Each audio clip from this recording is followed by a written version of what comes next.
So ayan po mga kabayan, pinatawag ko nga si Kuya July kasi kung hindi ako gagawa ng action mga kabayan, yung nasimulan ko na masaya ang pamilya, naipon ko sila, nagkita-kita sila for how many decades po mga kabayan, and then dahil sa isyo, maliit na bagay, maliit na isyo, kailangan lang nila maliwanagan ng bawat isa na hindi tuluyang masira po mga kabayan. Kaya nandito tayo, hindi tayo naging chismoso, chismosa, bagkus ginagawa natin ng paraan na mabuo muli. Kasi ang hirap, naumpisa na natin, masaya na ang lahat, nagkita-kita na, and then may pumasok na issue mga kabayan, no? And then magkawatak-watak na naman sila. So ganun din si Kuya Gaygay, nandito sinundo na rin ni Kuya Bigay po mga kabayan para pag-usapan namin ang kunting-kunting problema. Okay. Okay. So, ayan po mga kabayan, pinatawag ko na si Kuya July, no? And then sabi ko mas mainam ay nandito rin si Kuya Bigay. Si Kuya Gaygay, no? Sinundo ni Kuya Bigay kanina mga kabayan. Nalilito ako sa Bigay at saka Gaygay.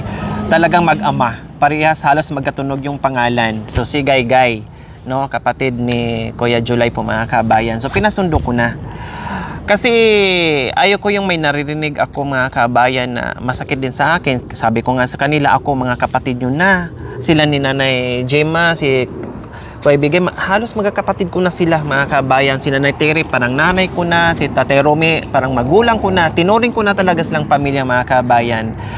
Masaya nga ako, tayong lahat na nagkita-kita sila, nabuo natin sila, and then may mga biyaya na parating at mayroon pang mga paparating mga kabayan. Nagkasakit nga lang ako, kung hindi lang ako nagkasakit mga kabayan, naumpisahan ko na kung ano yung mga biyayang yon. Kailang, ito nga, dahil pumutok ang balita bago reunion po mga kabayan at inaayos ko at masakit sa akin na makita ko sila mga kabayan na hindi sila nagpapansinan, hindi sila nag-uusap, masama ang loob ng bawat isa. Masakit sa akin, siyempre, number 1 ako masakta mga kabayan. Kasi sabi ko nga, naipon ko sila, nahanap ko sila, nagkita-kita sila in everything. Lahat ginawa po ng buong team po yun, no? And then, mabalitaan ko na naman na merong tampuhan, merong hindi nagpapansinan, so hindi maganda. Kaya nandito kami mga kabayan, no? Alam ko naman na walang ginawa si Kuya July. At sinabi naman din ni Budang na walang ibang ginawa si July. So mas si Kuya July, mas mainam na nandito kung sino yung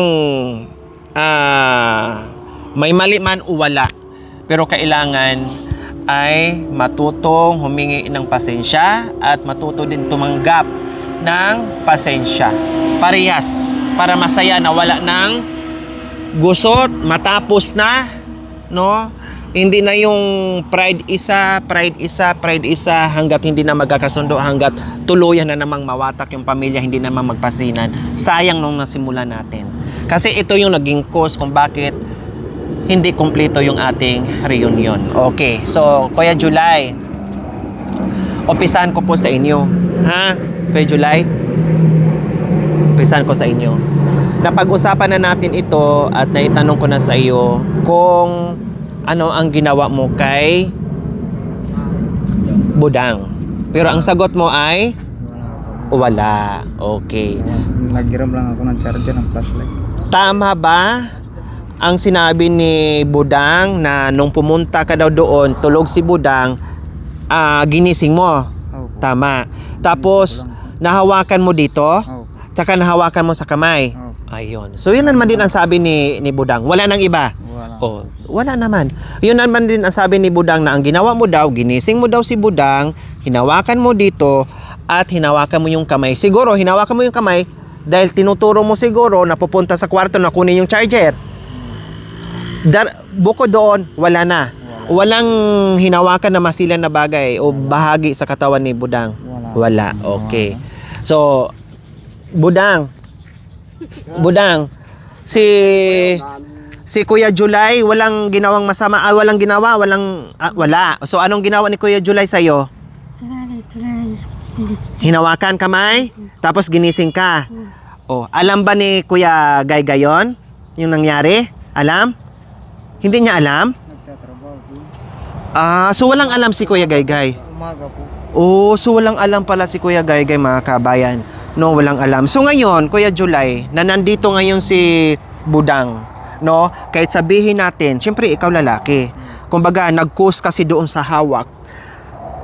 Kaya nga nabanggit ko sa inyo nung nakaraan, siguro, kahit yun lang yung ginawa mo, ganyan lang ginawa mo, nakitaan ka siguro ni Budang na nakainom ka, medyo natakot lang siya, medyo nilagyan lang niya ng boundaries yung kanyang sarili, natakot lang siguro siya, baka ang inisip niya, nakainom kasi si Kuya July, natakot ako, baka mamaya hindi lang hawakan yung kamay ko, baka mamaya iba pang ang gagawin niya sa akin, kaya nag-react ako, kumbaga. So, ikaw naman, yung paghawak mo, na wala namang ibang intensyon, kundi yun lang talaga ang charger na hinahanap mo, wala namang ibang intensyon. Kasi sabi ko nga kay hindi ko kinakampihan si July, pinapaliwanag ko kay Budang, hindi ko kinakampihan si Kuya July mo.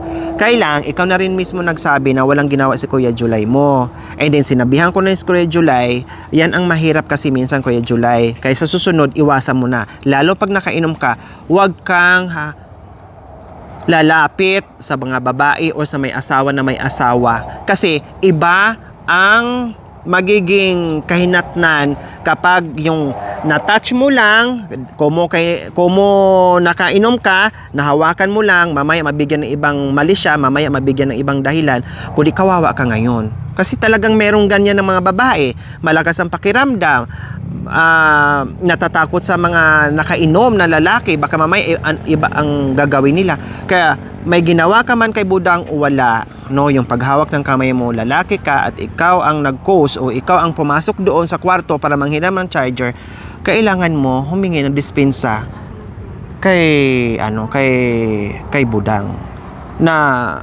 ipaliwanag mo, Budang, hindi ko naman gusto o hindi ko naman sinadya o hindi ko naman, wala naman talaga akong gagawin sa'yo na masama. O ano ngayon ang mensahe mo kay Budang para matapos na natin to, then umpisahan natin ng kay saya-saya, na buo ang pamilya, and then dahil dito sa walang katuturan na mga issue, dahil sa walang ganitong issue ay magkawatak-watak na naman kayo, magkaroon na naman kayo ng hindi magandang magkaroon na naman kayo ng gap. Tapos imbes na may party-party tayo dyan, may outing pa naman tayo. Sikapin ko mga kabayan, may outing tayo. Kayo, lahat na naman. Kung sino yung nasa rin yun, may outing tayo, may awang Panginoong Diyos. Tapos meron na naman akong isa sa pamilya nyo na makita na wala na naman doon sa outing. Kundi, siyempre magagalit na ako sa inyong lahat. Kasi ako, gumagawa ako na mag-ipon-ipon kayo, tapos kayo naman, hindi na kayo nagkakaintindihan. Ngayon, Kuya July, bilang isang kuya, anong gagawin mo dito sa mag-asawa na nagkaroon kayo ng kunting hindi pinagkakaunawaan ngayon? Kuya July, dito kayo muna kay Budang bago kay Pasensya na ka, charger yan pa. Kaya gewang pa kay. Tituan mo. Mandang pun charger kaya tituan mo. Ngayon pun charger. Abat mimuay ako. Ngayon, may galat ko. Ngayon ako manyad, pasensya kayo. Matuwa na ako kayo. Pasensya na daw, hindi kasi alam. Hindi alam ni hindi alam ni Kuya Gaygay. Siguro hindi na sinabi, so on the spot pagkasabi ni Gaygay ngayon, no. At sabi ni Kuya July, pasensya na, sorry na daw. Okay lang sa'yo? Ha? Sorry na? Ewan, sinabi kaya kaketang bawi na yung wali mo. Mga pumalasing nila lang. Yan. So wala na ha. Kasi wala na. Tapusin na natin yon. Kasi hindi naman nagawa ni Kuya July. And then, ikaw na rin nagsabi. Wala na. Sige, Kuya Gaygay din. Okay na. Kasi walang alam no? Ngayon lang sinabi na ganyan. So nagulat din si Kuya Gaygay po, mga kabayan. Pero at least ang importante ay okay na. So, Kuya July, nanibago ako ngayon sa mukha mo Gumuwapo ka. Oo nga. Na ano yung hinahanap ko yung ano mo, yung Pakabit natin uli. Pakabit natin uli. Oo nga. Sabi ko parang luminis yung mukha ni Kuya July. Wah. Yan na yung pagbabago. No, naiba na. Pagbabago. Pati yung ano niya, yung buhok niya, ganyan. Kundi lumabas yung pagkagwapo mo. Pamilyar kaya ang wali mong budang. O di sinabi mong budang. Oo. Pasensya. Pasensya ka, atalanda ka gamat. Nungay mo naman natalano ka rin wali mo. Asawa ning wali mo. Makanya. No, siyempre may burger na kita pa nga. Gat pa na pa. Wala naman kaya ning wali mo. Kaya. Tinugi ko kami burger na ko rin katuwangan ng gaygan. Ala naman dakal sasabihan di pa rin yun. Sabi ko na ba, nung burukutin, ikaw man yan. Yang ikoy nga na yung manyad sor kanyan nga na kayang wali ng budang. Kasi ang gusto nila Kuya July, kahit pumutok na o na bulgar na yung ano na balita na hindi naman maganda. Ang gusto lang sana nila is yung sorry mo. Yung salitang pasensya na okay na yung sa kanila. O dito kay ano, kay siyempre sa nanay, anong mensahe mo sa kanila? Yung kay July, kung galit sa amin. Galit ka ba kay Nanay Gemma? O sabihin mo Ayan ako mami umagi kayo. Hindi kayo mukha nung umagi tanggal doon niya. Eh, kaya may mamuan tatang mo niya sa lagi kay kay. Sasabihan mo yung tatang mo, sasabi kay tatang mo. Makanyang pala nga, atalane pala nga gamat ng wali na, o tema niya at pasensya. Kaya ni wali ng budang, di ba ganun? Oo, number 1 kasi yun Kuya July. Manyad ko pisa nang kaya unang yung mami kong kita kari konjun. O, Magbusit siya po. sinabi na pa yung wali mo, lalabas na nga ni ko yung July na ano, kaya nga nang yan naburika ko, ana. Kundi natapos na kaagad. Wala nang hahaba. Paano pala kung hindi ko na-discover, hindi ko nalaman. Kundi malaman ko lang, nagkanda-watak-watak na naman kayo. Na imbis na napag-ipon-ipon ko na kayo, nabuo ko na ang pamilya nyo. Tapos maghahanap na naman kami sa inyo kung saan-saan. Alaka, pintundak kitang kubo. Mandagap kayong baka kanita. Hindi ka nung pangulo. Mandagap kayong baka kanita kang baka manwil. Yang tigay ka rin. At pala na ka man. O, ngayon, bago tayo magtapos Kuya July, seryoso ka, humingi ka ng pasensya din. Siyempre, magulang ni Gaygay, o parang magulang mo na din. Tayo ka dito Kuya para maayos ang ano. Ako naman yun, kung pasensya ng putatang. Hindi kami tatang mo, kaya may mumakya ka, yung kaya may mong tatang mo, ikarang munti mo, yung wali mong babae. Wali mo, makamatwa ka. Hindi ka ba nandito ka rin? Dapat din sana, uli matwa ka din ka ng wali mo, ikaw magkay ka rin. Di ba ganon? Pasensya talaga. Ako man talaga pasensya, hindi lang ako. Tapos, nabalitaan ko pa na may balak kang gagawin sa sarili mo na hindi maganda. Huwag mo nang isipin yon. Kasi ako na mismo din nagsabi sa mga barangay natin na minsan ang chismis ay nasubrahan. No? Nakausap ko na si Kuya July, nakausap ko na si Budang, nakausap ko na yung pamilya. Huwag nyo nang dagdagan na masira at tuluyan yung pamilya. Kasi wala namang katuturan yun. Sasab kang tatang mo, wala. Yes, sa piano. Ating kandidatang nga biyaya kaya kayo. Kaya ngayon, may kakapatad. Hindi kakapatad. Alam, magkayo. Tapos magkakawatak-watak na naman. Anong sasabihin ng tao? Maglaram yan naman yun. Tsaka, huwag mo nang isipin yun na magpakamatay ka, o kung halimbawa gagawin mo yon, magiging masaya ba yung naiiwan sa ginagawa mo? Sa gagawin mo, hindi, siyempre. Ang maiiwan mo, problema na naman. O sino ngayon ang masisi? Kundi kawawa din si Budang, kawawa yung kapatid mo. Dahil ginawa mo yung sinasabi mo, kawawa ang mag-iina mo, kawawa ang mga anak mo. Lalaki yung gulo. Lalaki ang gulo, lahat. Hindi pati sila, damay-damay na. O kundi ano na nangyari sa ginawa kong reunion? Wala na.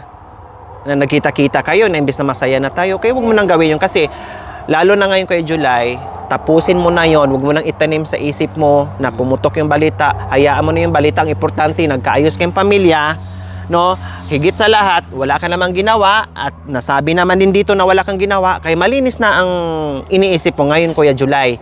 Kasi at least si Budang na nagsabi na walang ginawa ka na iba.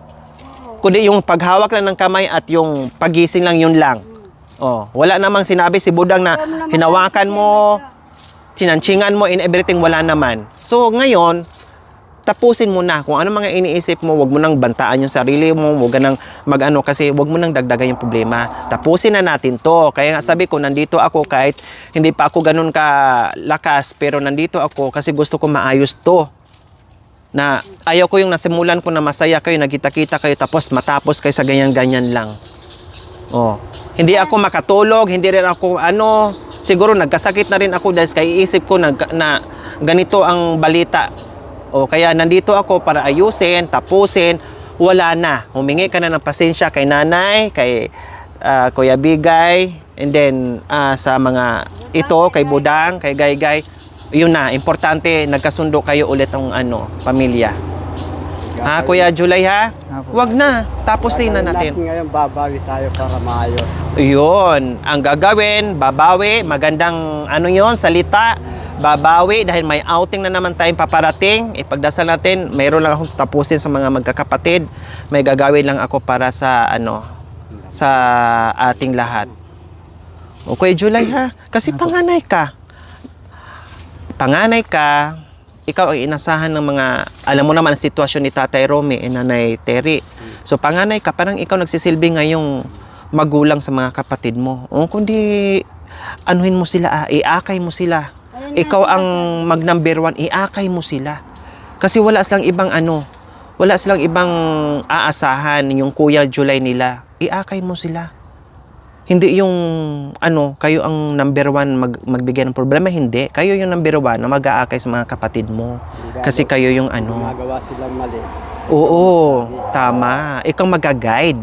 Buti nga nandito sila ni ni Kuya Bigay and Ate Gemma na kahit paano umaalalay sa mga ibang kapatid mo. Panindigan mo yung pagiging kuya mo. Kasi sila umaasa sa iyo. Iakay mo, i-guide mo sila, no, tulungan. Wala mang financial na itulong kundi kahit man lang yung ganito gawin, ganyan gawin bilang kuya, maramdaman nila na kuya. Lalo na ngayon na nagsama-sama na kahit magkakilala na kayo, lalo ka magiging kuya. Malaki ang obligasyon mo ngayon sa pagiging kuya. Kasi nakita mo na lahat eh. Oh, okay ba sa'yo, Kuya July, yung pag-usapan natin? Okay. Tanggalin mo na ha. Sayang yung gwapo mo, magpakamatay ka, maraming iiyak. Oh, tapos pag madaling sabihin magpakamatay, pero hindi mo alam ang kahulugan sa pagpakamatay, ang maiwan malaking gulo at malaking problema. Oh, sa tayo, ikaw sa mga taong gusto magpakamatay, madaling magsalita. Hindi mo alam yung impact sa palibot o sa buong pamilya mo. Grabe pala. Oh, ulitin mo pa ba yung salitang ganyan? Baka mamaya marinig ko na naman kay Mayan. Ha? Ayun na po. Oh, bumawi ha. Bawi na lang. Tulad sa senyales na nagpaputol ng buhok, nagpagupit at nagpatanggal ng balbas. O, di ba? Lumitaw ang pagiging para ka talaga si Tatay Ronnie ngayon. Kamukha mo na. Talaga. Na naalis na yung niya, balbas. Dapat ganyan, malinis. Guwapo. Hindi yung parang si Bin Laden. Kapagwapo kay Mimi. Baka nagpagwapo ka ni May, takot kang iwanan. Okay, so ayan po mga kabayan. At least nabawasan yung iniisip ko na sabi ko, my God, may kunting problema. Pero ang importante, hindi dumating sa barangay, no need na iparating sa barangay kasi wala namang nangyari. Ang importante, nagkasundo ang pamilya, no? Kasi habang maliit pa ang problema at kaya pa naman pag-usapan sa pamilya, huwag mo nang iparating sa barangay, no? Darating na lang sa barangay kapag yung merong hindi napagkasundoan o merong hindi tawag nito, yung hindi magkasundo, no? Pero ito naman napakalit na problema at nagkasundo naman. So hindi natin kailangan iparating sa barangay. Maliit lang ate, wag mo nang dalhin sa amin. Barangay, tama. Kausapin na. Total, dati naman tong kagawad eh. Nandito naman si kagawad, kaya okay lang yun. At least napag-usapan na natin lahat. Okay, sa happy? Oh, happy. Happy na. Ha, Kuya July?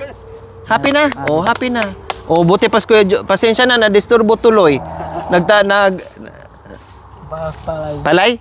Oh, wala naman 'tong maraming Usapan ka. Umikos-mikos. Humingi ka lang ng suri. Pati naman ito si Budang. O, okay na, Kuya Julay, ha? Okay na, ha? Hindi na po. Oo, okay na. Importante ay happy. O, sige, kantahan mo muna kami bago tayo mag-alis. Nanay Tere. Tapos, Nanay Terry, halipin muna kayo dito sa likod ni ano. Pa-picture tayo ni ano. Hindi, sinabi ko na sa kayo, huwag kang magbanggit. Dito.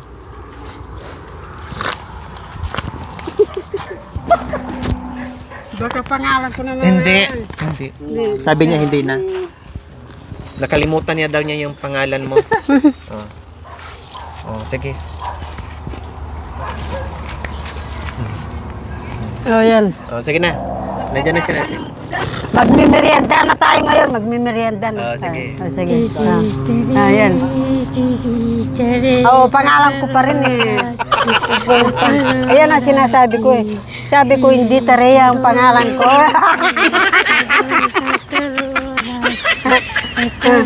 Ayan. Desare, Tarod. Wala. Yung panty ko nga nandun pa. Paano yung ano? Yung panty ko nandun pa. Wala akong tarol. Ayan. Nandun pa yung tarol ko. Ay, isa na naman. Sige na.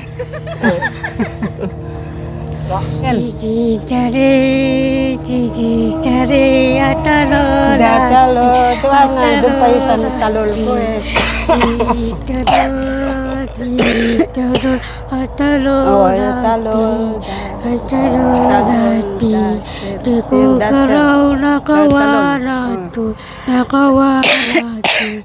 Tayo mataya.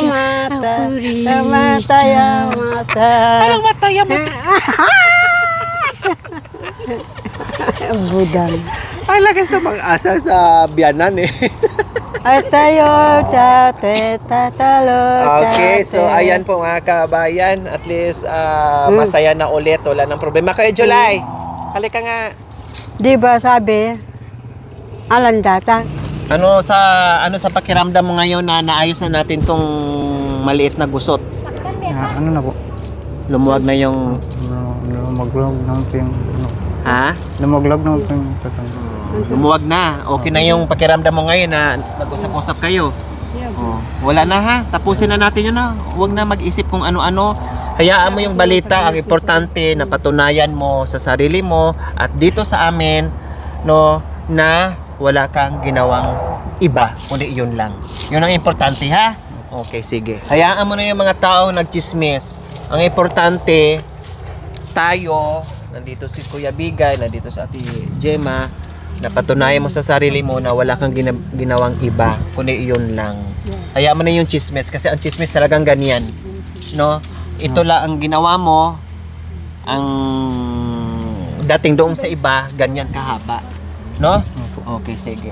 I-enjoy ang buhay na nagkita-kita kayo, bumawi, huwag sirain ang nasimula nating pagkita-kita na magkakapatid na ilang dekada na ngayon lang kinakita-kita. Huwag na hayaan na masira pa ulit yun at magkawatak-watak na naman kayo. Lalo na ka na sabi ko sa iyo, panganay ka, ha? Okay, sige. Yun lang. Okay, so ayan po mga kabayan, nagkasundo na, okay na, wala nang problema at maayos na po muli. O, pati ang puso ko masaya dahil nakita ko na okay na po silang lahat. Okay. So abangan niyo po mga kabayan kasi mayroon na nagbibigay para sa outing namin. So pag-uusapan po namin yan kung saan. Tapusin ko muna mga bagay-bagay and then bago kami mag-reach kaming lahat. O, di ba? Kasi mayroon na nagbigay. So far, yung isa nakapagpadala na.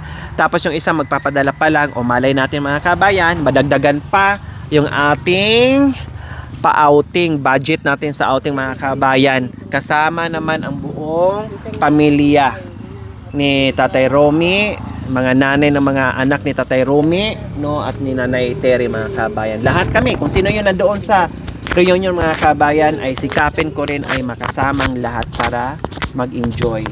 Walang gagawin, magsaya, maligo, kumain, mag-relax and everything. O, diba? And then, syempre, bibili kami ng gin. Mag-iinuman kami doon. Gusto ko yung Kuya Bigay nung nadatna. Paminsan-minsan lang naman, no? Di naman lagi. Ano lang yon, gamot sa, sa pagod sa kabundukan. Minsan-minsan lang naman. Hindi naman tayo as in magpakalasing talaga ng husto. Hindi na magawin yun. May sasakyan naman. Okay, sige. Thank you for watching. Don't forget to like, share, and subscribe.